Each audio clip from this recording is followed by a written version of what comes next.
suite à l'attaque de la Russie sur une ville centrale d'Ukraine avec un missile balistique hypersonique, escaladant le conflit de près de 33 mois, l'OTAN et Kiev tiennent des pourparlers urgents mardi.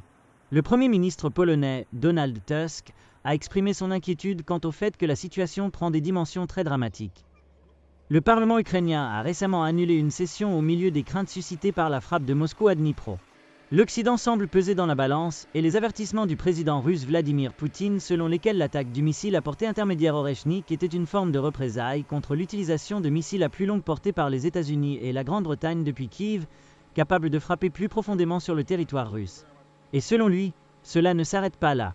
S'exprimant vendredi avec des responsables de l'industrie militaire et des armes, Poutine a déclaré que la Russie commence la production de l'Oreshnik.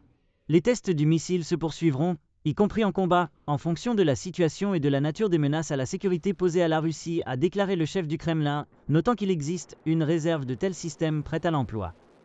Quelques jours plus tôt, il a été rapporté que les États-Unis et le Royaume-Uni avaient accordé à Kiev la permission d'utiliser ces systèmes de missiles pour frapper le territoire russe. Les responsables ukrainiens avaient initialement accusé la Russie d'avoir utilisé un missile balistique intercontinental. Cependant, Poutine a ensuite annoncé que l'attaque avait été réalisée avec un nouveau missile balistique à portée intermédiaire. Poutine a souligné que le nouveau missile n'est pas une mise à niveau des armements précédents, de conception soviétique.